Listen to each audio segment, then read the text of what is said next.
E aí, bom ou não, aqui é o Daniel Gontijo, sou professor de psicologia, doutor em neurociências. Estou aqui hoje com o grande Samuel Bellini Leite, que é professor da Universidade do Estado de Minas Gerais e doutor em filosofia da mente, para a gente conversar sobre ateísmo. O pessoal lá no meu Instagram mandou algumas perguntas bem cabeludas, né, Samuel? Para você responder Verdade. aí. Selecionamos algumas legais. Olha só os tópicos de hoje, hein? Claro, né? Por que ser ateu? Falar um pouquinho do seu histórico religioso, para a gente conhecer um pouco da sua história. Existem provas de que Deus não existe, que essas coisas sobrenaturais são só coisas da nossa cabeça. Criação de filhos. Cara, você tem 3 filhos. Exato. Como é que funciona isso, né? Criar um filho sem religião. Tô curioso, não sei, tô Beleza. querendo saber o que você tem a dizer aí. Muita gente me pergunta isso, hein, cara?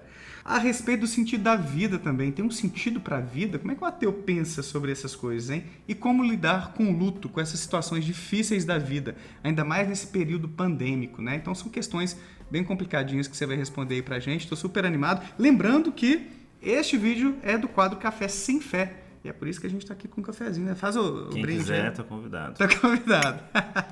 Então, Samuel, obrigado, cara, por ter aceitado participar desse quadro aqui comigo. Sei que já teve aqui no canal pra gente conversar sobre vida após a morte, né? A existência da alma. Sim, já me xingaram bastante lá. Já te xingaram bastante. O pessoal que tá me xingando aí sabe porque eu dou uma lidinha, vejo que estão me xingando, fico feliz, continua tudo bem.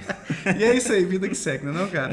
Viver de internet é essas coisas mesmo, né? Temos que lidar com isso. Sim. Bom, começar então com a pergunta mais básica que foi feita pelo Marcos Brilhante. Perguntou se você é ateu e dê-me spoiler já, né? Se é ateu, aqui é o Café Sem Fé, é isso aí.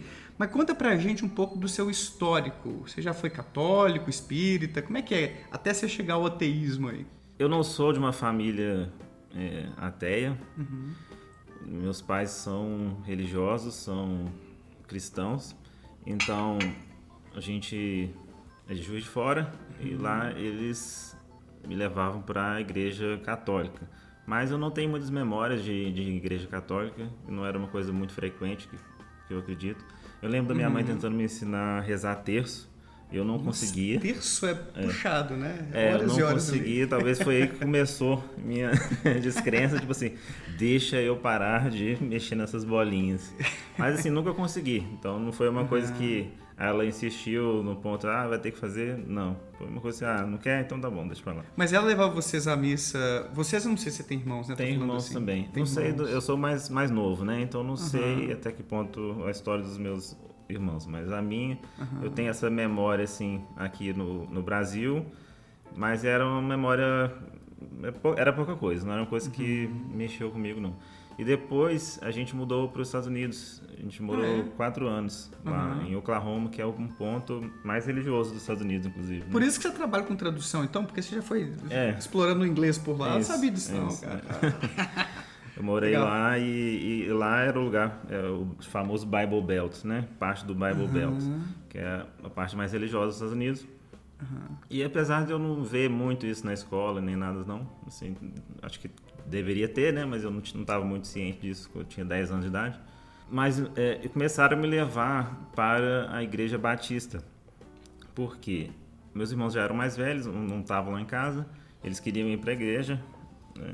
E eu não ia ficar sozinho em casa, então eles me levavam. E aquilo ali me incomodava bastante, eu achava muito chato, né? Ter que ficar lá, era 1 ou 2 horas naquela, entre aspas, festas, né?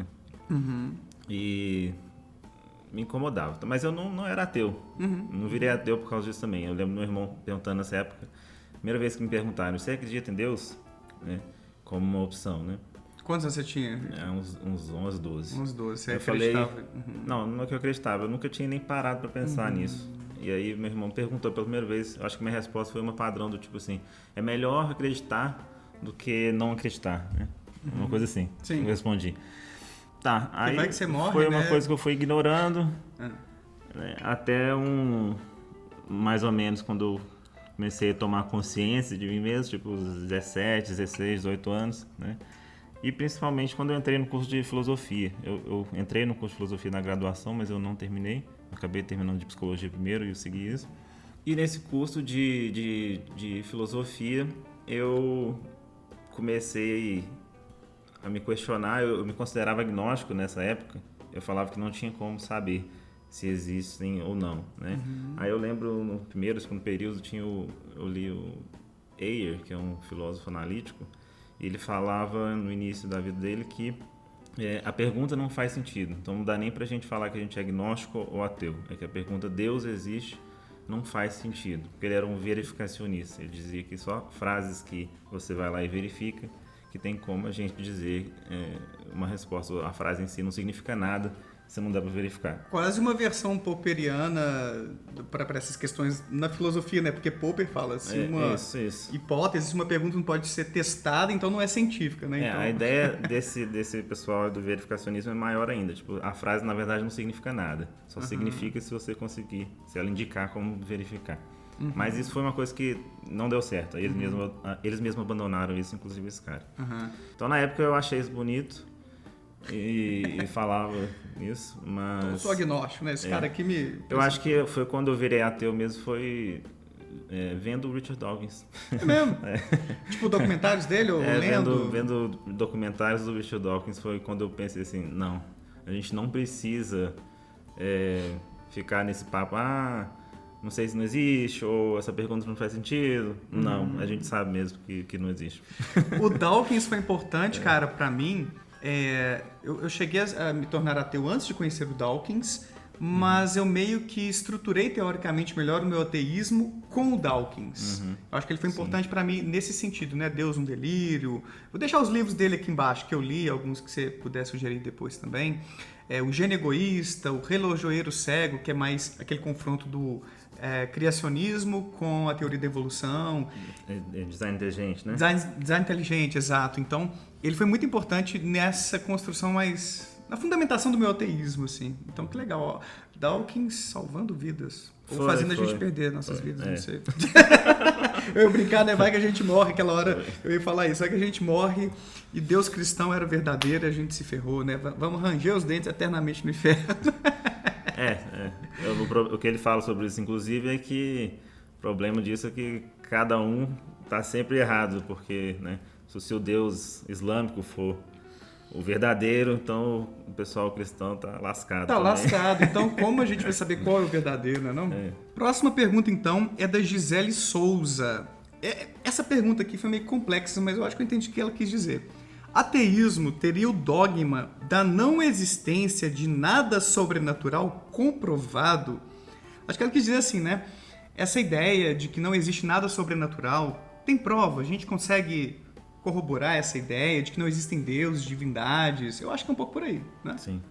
No caso de a gente investigar coisas sobrenaturais ou deuses, né? A gente precisa perguntar como fazer, se é possível, né? Certo. E tem muitas pessoas que falam que não é possível, né? A gente está num nível metafísico, tem muita gente que... chegou numa questão que eu acho muito interessante. Você acha que é possível, então, eu acho que é possível. Coisas? Tem gente que me critica e fala assim, o metafísico não tem como você tocar, porque naturalmente ele é aquilo que está para além das evidências. Sim, a definição do que é metafísico é o que está para além das evidências. Só que tem... um porém, que é o seguinte: se a pessoa faz uma teoria de um Deus ou de um sobrenatural, eu vou chamar de teoria, tem gente também que não gosta de chamar de teoria. Para mim pode chamar de teoria sem problema. Então, uma teoria sobre deuses, uma teoria sobre o sobrenatural, e esses deuses, esses seres sobrenaturais, eles agem sobre o mundo, eles fazem as coisas, eles curam, certo? Eles criam seres humanos. Deixam suas marcas no mundo, né? Deixam as marcas no mundo. Então é uma teoria empírica. Ela não é só metafísica. Ela tem uma parte lá que é a historinha, né? Que várias teorias da ciência também tem, para completar, para fazer uma visão completa do mundo. Só que tem as marcas empíricas que você pode ir lá investigar. Certo. Então você pergunta assim, se esse Deus existe, ele cura. Porque é isso que a teoria fala, que ele cura as pessoas, né? Certo.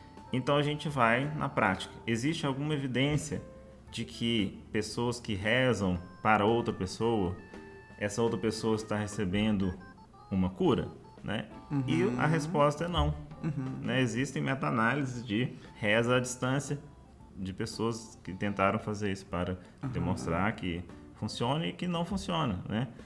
Esse é um ponto muito importante, porque o próprio Dawkins, né, a gente mencionou ele mais cedo, no Seu Deus no Delírio, ele traz alguns desses estudos aí e discute. Inclusive, tem um deles que encontrou que as pessoas que estavam recebendo oração e sabiam que estavam recebendo oração, estavam no leito do hospital, não sei qual era o problema mais de saúde dessas pessoas. As que sabiam tiveram até uma piora no quadro em comparação àquelas que receberam sem saber ou aquelas que não receberam oração alguma. Então, assim, é um dado curioso, né? Não que seja padrão, vai acontecer em toda pesquisa isso, mas abre margem para a gente entender um pouco, né? Pode ser até que em alguns casos tenha algum efeito nocivo. Que coisa esquisita, né? Sim. E se você pensar também em países, né? Por que os países que são menos religiosos, por que né, Deus daria vantagens para eles, né? São países de boa qualidade social, né? Tipo Holanda, Suécia, né? Que tem igrejas fechando. Então, uma diminuição de religiosos natural, né? Então, tudo a gente pode perguntar, se Deus existisse, né? O que ele faz? E aí você faz um argumento do tipo do modus tollens, que é, se Deus existe, ele cura. Aí você acha no mundo que ele não cura, então por modus tollens ele não existe. Só que isso é uma frase só. O modus tollens ele não vai acabar com toda a teoria. Então você tem que ir investigando diversas dessas premissas. E se tiver premissas o suficiente mostrando o contrário, o que a gente faz? Não tem motivo para a gente falar isso. Né? Então as pessoas que inventam essas teorias, elas propõem essas teorias e a gente segue, ok. Se você acha isso, vamos investigar. A gente investiga, não acha nada de relevante e a gente volta à nossa visão naturalista de mundo. Legal. Eu estou lendo o livro dos Milagres, do Carlos Orsi, e ele discute vários supostos milagres, tipo o milagre de Fátima, que o sol se moveu no céu, as chagas ou estigmas do Padre Pio, o Mar Vermelho que teria se aberto para Moisés, né? Tô enganado. Moisés. E ele encontra explicações científicas, ou pelo menos mais racionais, para isso tudo, assim. Então, é aquela coisa, se a gente começa a investigar detalhadamente, meticulosamente essas questões, existe uma grande probabilidade de elas serem solucionadas por um prisma naturalista, né? Em que a gente não precisa recorrer ao sobrenatural. Então, você concorda que essa é uma forma de a gente testar essa hipótese mesmo, né? Da existência de divindades? Sim, eu acho que é uma coisa testável. A única coisa que não seria testável seria assim, um Deus que criou o universo e sumiu. Mesmo Fez assim, mais nada, né? daria para ver alguma coisa lá na física, no início, talvez, mas talvez não.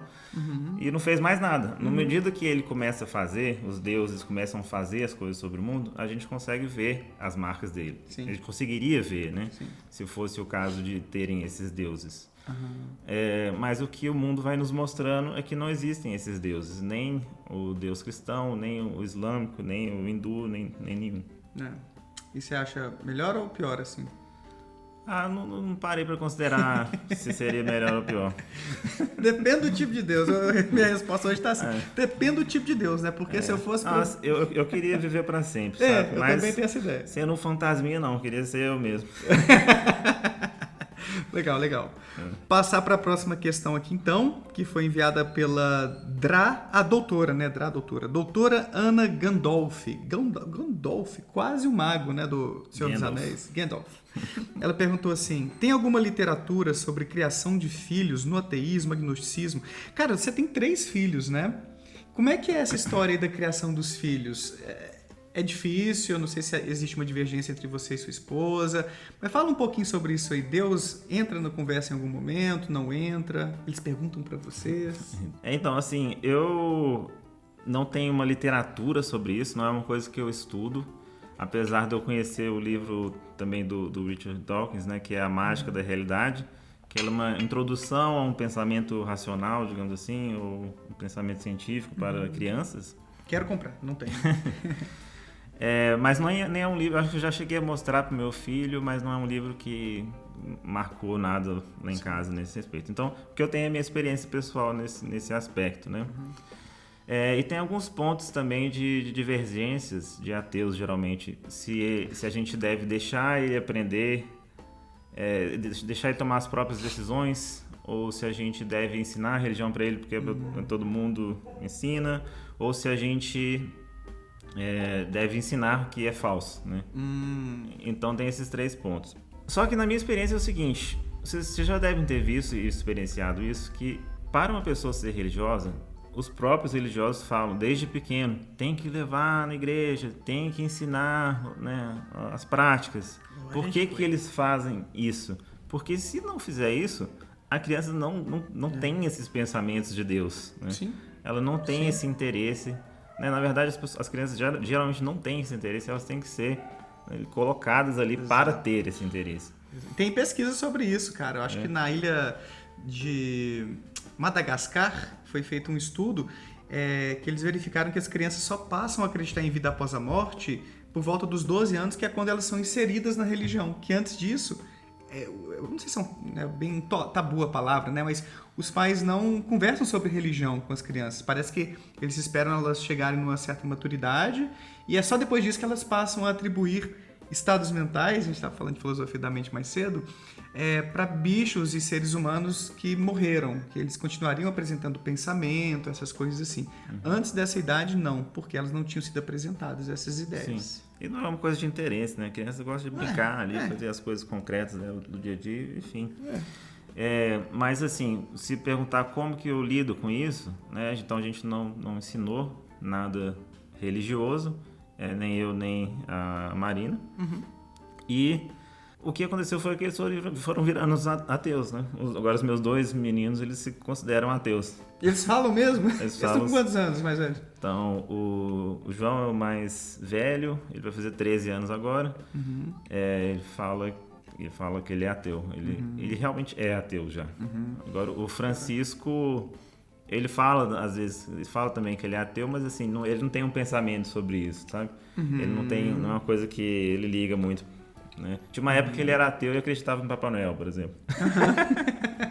Acreditava em coelhinho da Páscoa, Papai Noel, mas não em Deus. Porque talvez vocês trouxeram essas crenças, essa ideia do Papai Noel, do coelho da Páscoa, né? E não trouxeram religião. E também o João já falava, né, que ele não acreditava, então acho que ele estava meio copiando o João também. Entendi. Mas se você pegar o João, que era o primeiro, então foi o que não tinha outros exemplos de irmão, né? A gente via documentário, tipo Cosmos, a gente assistiu. O Carl Sagan ou o Tyson? O mais novo. Mais novo Tyson. Tyson, né? O outro ele achou chato. Pô, velho. Mas eu entendo criança, né? Os efeitos audiovisuais e tal. O mais novo é melhor. Sim. Agora, se a gente deve deixar aberto para questionar ou não, não é que eu não imponho, né? Você tem que ser ateu. Nunca fiz isso. Mas ao mesmo tempo eu tenho que ensinar as coisas como são. Por exemplo, eu ensinei para ele o que é seleção natural, como que é as coisas, porque ele começou a se questionar. Mas de onde que a gente veio e tal? Sim. E hoje ele sabe explicar mais ou menos o que é seleção natural. Então, eu vou deixar de ensinar coisas que para mim são básicas da educação, de quem nós somos, educação científica mesmo, né? Que a gente vai ver na escola. Eu vou deixar de ensinar que a gente é um mamífero por causa de crenças falsas? Não, né? Então eu vejo por esse lado, que se a gente ensinar a religião, a gente está ensinando coisas falsas, né? Eu penso assim. E se a gente não ensinar nada, a gente está privando o nosso filho de educação. Eu concordo com o seu raciocínio. Agora, ele também serve para quem é religioso, né? Que pode pensar, estão ensinando teoria da evolução, que é uma coisa falsa. O certo mesmo é o criacionismo, Deus criou a gente e tudo. Sim. Você concorda, então, que seu raciocínio, de certa forma, se aplica, né? Então, parece que você pensa que os pais têm o direito e tem que ser assim, de ensinar aquilo que eles acham correto, e tudo bem. Ou não é por aí? Os demais pais, pais religiosos? Não sei. Aí você está perguntando questão de ética. Eu não entro em ética, não. Ética política. Porque o Dawkins leva, às vezes, por esse lado, né? Como se fosse errado os pais doutrinarem as crianças, porque elas não têm maturidade para pensar nessas questões e vão sendo meio que bitoladas naquilo. Ele tem um pouco dessa pegada, né, nos livros. Tem, sim. Então, igual eu falei, eu não ética para mim não é um tópico que eu abordo. Eu coloco até questionamentos, mas eu não dou respostas. Não tenho respostas éticas, o que as pessoas devem... No sentido de como as pessoas devem ser, devem né? ser ou devem agir. Tá. Entretanto, né, a educação pública, acredito que sim, que não deve haver religião, que deve haver ciência, né?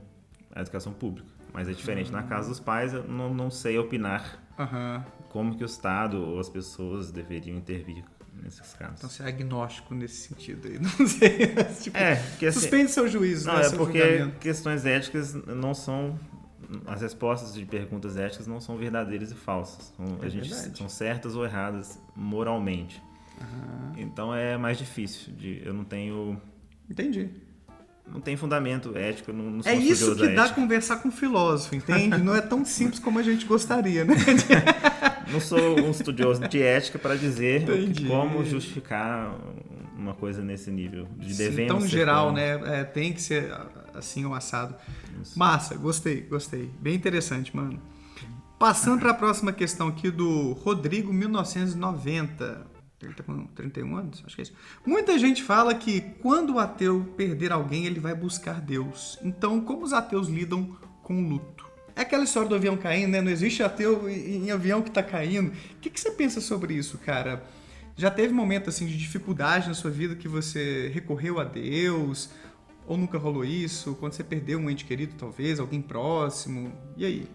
Eu acho que eu não tive muitas dificuldades durante a minha adolescência e tal. Quando eu comecei minha vida adulta, já tive mais dificuldades, mas nunca tive uma perda de um familiar muito, muito, muito querido. Assim, já perdi avô, mas assim, eu nunca perdi, né, meu pai ou um filho, uma coisa assim mais forte, assim, que seria extremamente impactante perder um filho, né? Nossa. Para eu dizer como que eu iria reagir. Certo. Mas eu já tive momentos de sofrimento, claro, né? E eu tenho muita ansiedade, não fico bem, fico desamparado. E assim, o meu ponto, onde eu sinto segurança é quando minha família está bem. Quando eu estou bem com a minha família, eu me sinto seguro. Sim. Então, talvez se acontecer alguma coisa muito grave, né, com a minha família, eu realmente fico sem chão. Mas eu acho que isso é comum para todo mundo. Eu não acho que uma pessoa acreditar em Deus vai necessariamente ajudar ela. A pessoa que está perdendo a família, todo mundo sofre, né? É aquela coisa que eu às vezes eu pergunto para as pessoas: será que elas realmente acreditam que quando a pessoa morre, ela foi para um lugar melhor? Porque fica tão sofrendo, né? Então, se ela está indo para um lugar melhor, se seu filho vai, né, você mora lá no Havaí, sei lá, seu filho foi estudar na China, numa universidade muito boa, e nunca mais vai te ver, você pode até sofrer, mas você vai ficar feliz com essa situação, pela pessoa. Mas quando a pessoa morre, ninguém fica feliz, né? Ninguém fica tranquilo. Entendi, podia ser, gostei da analogia aí, podia ser um pouco assim, pô, vou sentir falta e tal, mas estou feliz pela pessoa, que agora ela tá no céu, por exemplo, isso. tá plenamente feliz com Deus. É um bom ponto. Eu não vejo que as pessoas realmente acreditam nisso. Você acha que ela sem dúvida, então? Eu acho que é verbal só, não é real o que elas acreditam. Pelo menos na maioria dos casos, né? Já me falaram que talvez o espírita seja um pouco diferente, mas se você pegar os cristãos, a minha experiência é essa, pelo menos. Porque eu sempre levava assim, a pessoa sofre porque ela não vai estar junto com a outra pessoa, sabe? Assim, não vou viver mais com ela, a gente não vai ter mais momentos bons, essa coisa bem humana de a gente sofrer mesmo pela ausência de alguém. Mas é interessante porque... Mas será que depois de um tempinho, assim, as coisas... A minha dúvida é, eu nunca li estudo sobre isso, deve ter, né? Será que quem é religioso e vai se consolar com essa ideia de que está no céu e talvez se recupere mais rápido do luto? Não sei, só colocando como uma ideia, nunca li sobre isso. Pode ser, mas se eu pegar também pela minha experiência, né, não é uma resposta científica, né? Como que a gente desenvolve depois para a gente sair dessas situações, né? Situações onde a família não pode ajudar a gente. Eu penso que é trabalhando a autonomia, né? A gente precisa de algum jeito pensar nas nossas metas, controlar a ansiedade e, de fato, seguir em frente pensando em como você vai se reconstruir. Eu acho que é uma coisa bem consciente, bem racional, assim, bem produzida. E se você não fizer esse trabalho, que é um esforço mental, você fica ansioso e talvez deprimido. E aí também existem alternativas seculares. O Alain de Botton, um filósofo francês, escreveu o livro Religião para Ateus, que ele coloca a psicoterapia como uma ferramenta secular, não religiosa, que pode ajudar qualquer pessoa nesses momentos, religiosas ou não, né? Então, de repente, tem aí alguns mecanismos de enfrentamento que o ateu pode adotar, sem precisar recorrer aos deuses, né, para lhes ajudar e tal. E só uma curiosidade, aproveitando o ensejo, né, desse assunto, eu acho que já falei disso uma vez só aqui no canal, mas já teve um momento em que dois momentos de dificuldade que eu tive no meu ateísmo, né, depois de me tornar ateu, que eu considerei, será que Deus existe mesmo? Será que não? Cara, vem cá, vamos bater um papo. Foi no início do meu ateísmo, talvez nos 3 primeiros anos, assim, até os meus 20 anos, 21 talvez. Foi uma situação muito difícil num relacionamento amoroso e uma situação em que eu tava com medo de estar com câncer, alguma coisa assim, e que eu fumava pra caramba, né, mais novo, e apareceu lá uma alteração no meu exame do pulmão. Cara, eu fiquei morrendo de medo. E aí nessa hora eu considerei. Mas sabe quando é aquela, entre aspas, tá, gente? Não levem pro lado ruim, mas aquela fraquejada, né? Aquela oscilada assim temporária, que não durou mais do que um dia. Foi num momento real de desespero. Mas eu tive outras situações igualmente desesperadoras, talvez uma até pior depois, e eu não fiz isso de novo, sabe? Aí eu fico pensando, talvez porque aí meu ateísmo foi se fortalecendo, fui vendo, sei lá, né? Foi ficando mais forte pra mim e acabou não acontecendo isso de novo. Mas eu falo isso até no sentido assim, vamos naturalizar, porque o crente também tem situações em que ele se questiona. Sabe, porque às vezes a galera fala isso num tom de zombaria, né, zoando. Ah, você vai ver, o avião vai cair, você vai considerar a existência de Deus. Mas vai ter outra situação na sua vida que você também vai questionar se Deus existe, né? Você que é cristão, ou que é espírita. E tudo bem, eu acho que faz parte da nossa natureza, né? Às vezes oscilar um pouquinho. Mas não estou dizendo também que seja regra, né? Nem sei com você se já aconteceu. Nunca rolou de você pensar assim. Igual você falou, quando eu era agnóstico, por exemplo, às vezes eu ainda considerava. Eu tive, por exemplo, um problema no joelho que foi grave. Podia ter pedido a perna. Caraca.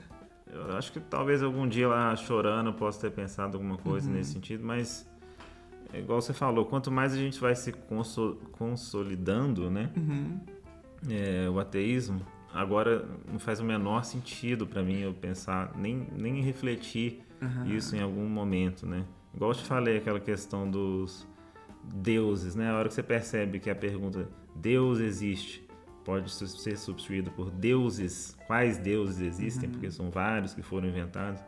Aí você começa a pensar para quem que você está perguntando alguma coisa, né? É para Shiva, é para o Thor, né? E por que esses são menos relevantes do que o da sua família, né?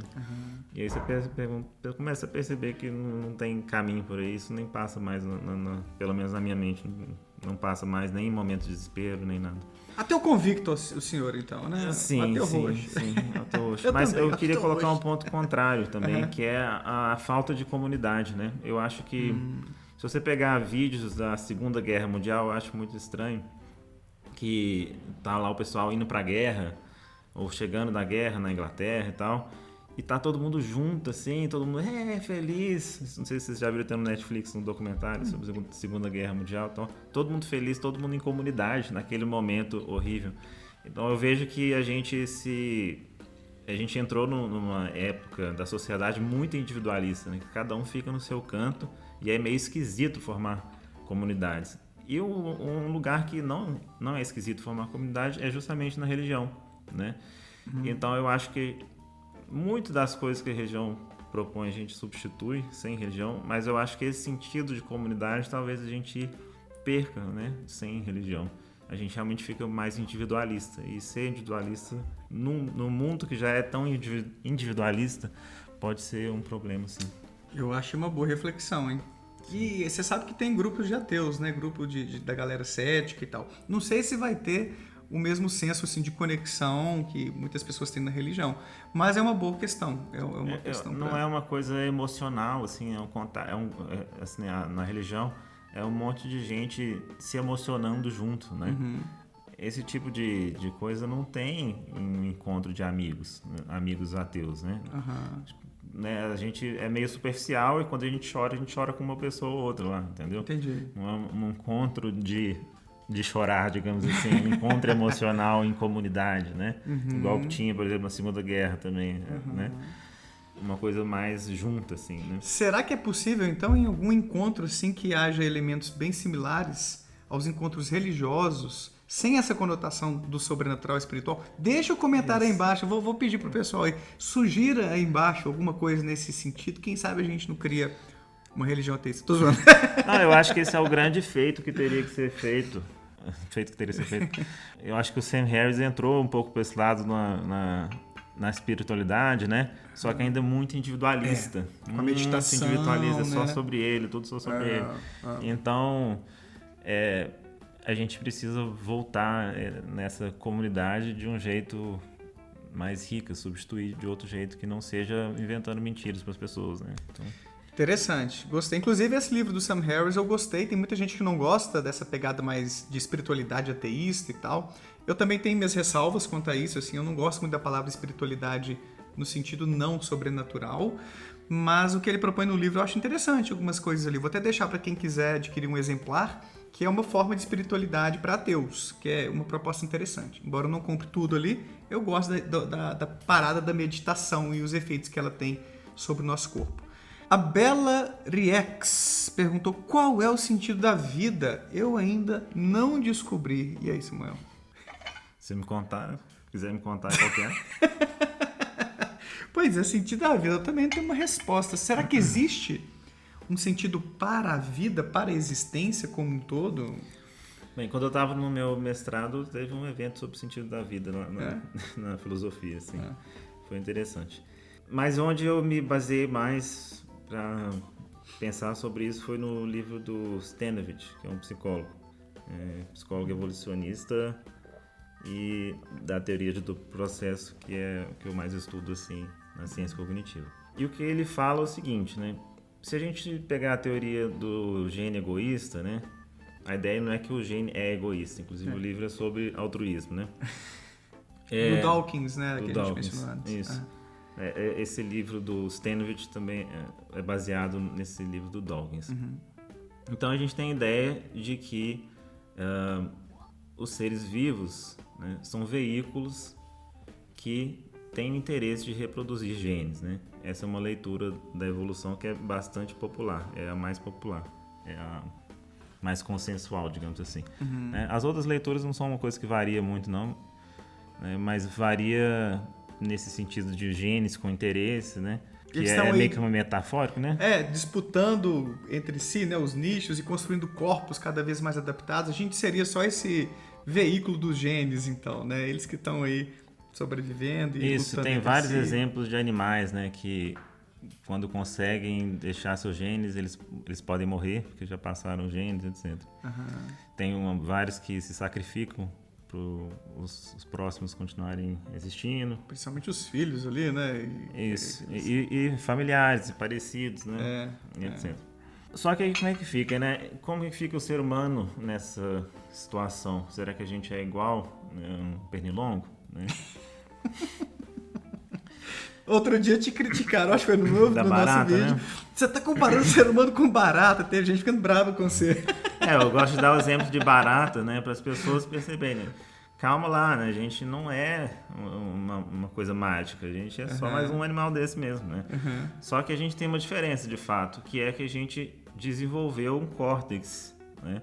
E um córtex pré-frontal. Então, a gente, durante a evolução... Só pra galera que não sabe, que é uma partezinha do cérebro, tá, gente? Mais superficial e tudo, que tem muitas funções importantes na inteligência, tomada de decisão, raciocínio, assim por diante. Controle dos impulsos, Controle dos impulsos, civilidade.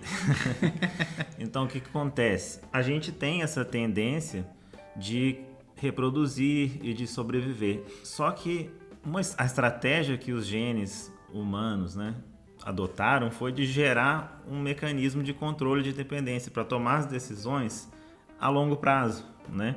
Em vez de tomar só decisões igual o mosquito que vai na lâmpada lá e fica perdido, ele não tem como sair mais, a evolução gerou essa opção de pensar no longo prazo, raciocinar, e funcionou.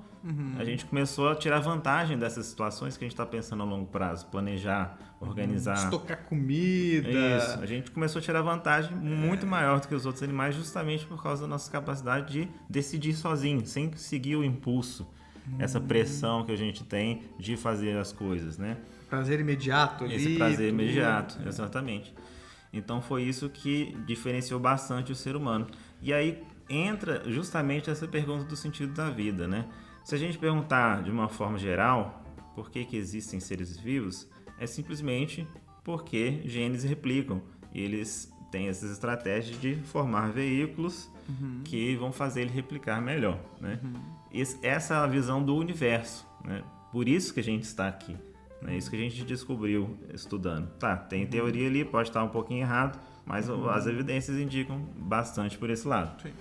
Mas não é exatamente esse que precisa ser o nosso sentido, justamente porque nós somos essa máquina de decisão, máquina de escolhas, a gente pode fazer novas escolhas, planejar a nossa vida e criar o nosso próprio sentido de vida, né? Legal.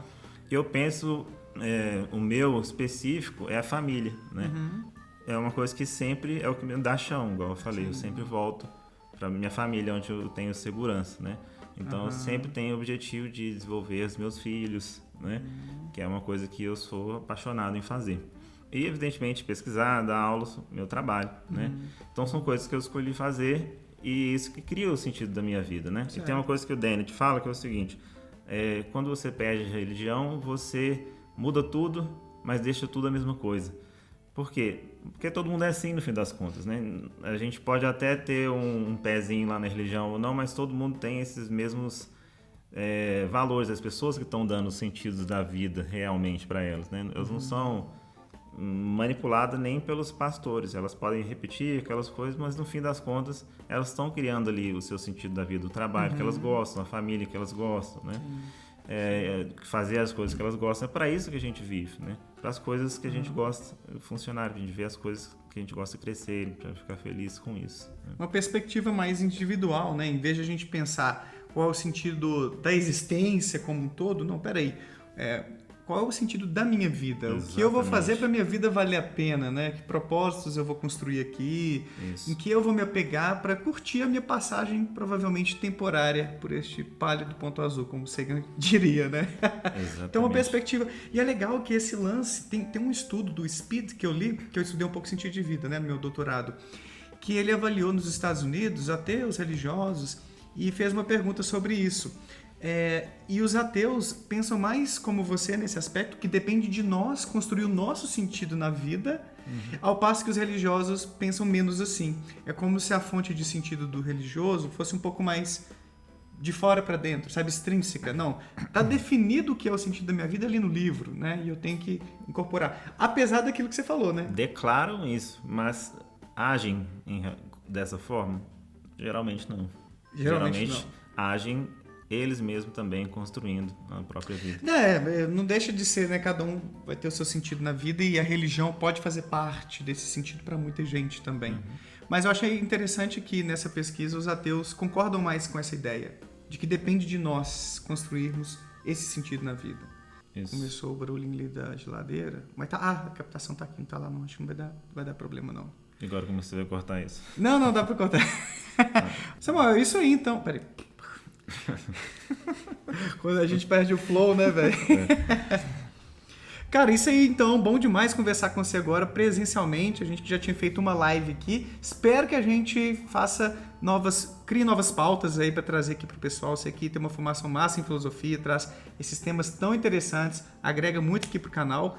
E fale aí, cara, considerações finais. O que você tem para finalizar e para fechar esse papo nosso?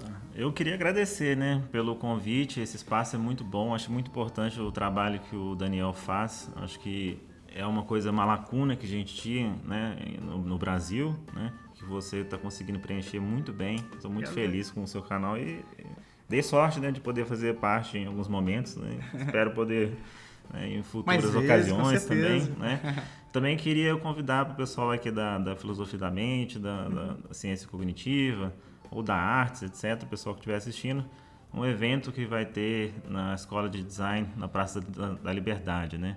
Encontro Brasileiro Internacional de Ciência Cognitiva, temas, criatividade e inovação responsável. Quem quiser Que tá legal. convidado. Vai ser quando esse Vai evento? Vai ser de 14 a 17 de setembro esse ano, 2022. 2022, beleza. Vou deixar o link aqui embaixo então, né, para quem tiver interesse, entrar no site lá, se inscrever. E vai ser online ou presencial? Vai ser presencial. Presencial. Então, pra galera de BH e região, Isso. cair pra lá. Você tá no Instagram, não sei se você tá aqui no YouTube ainda, se quiser deixar aí seu arroba, alguma coisa assim. Meu arroba é SamuelCBL, né? CBL. Aí de lá dá pra entrar no YouTube também. Aí tem um link pra lá então. Então é isso aí, pessoal. Espero que vocês tenham curtido esse papo aí bastante filosófico a respeito de ateísmo, de modo de viver, enfim, cara, que questões legais, hein? Eu adorei essas perguntas. Me acompanhem lá no Instagram para mandar essas perguntas aí para os próximos convidados também. É o @prof.danielgontijo. Não deixe de se inscrever aí no canal, curtir, ativa a sineta, se possível, torne-se membro para eu continuar esse projeto aqui de difusão, né, do pensamento crítico, divulgação científica, essas coisas legais aí que a gente tem feito. Valeu então, até a próxima. Falou!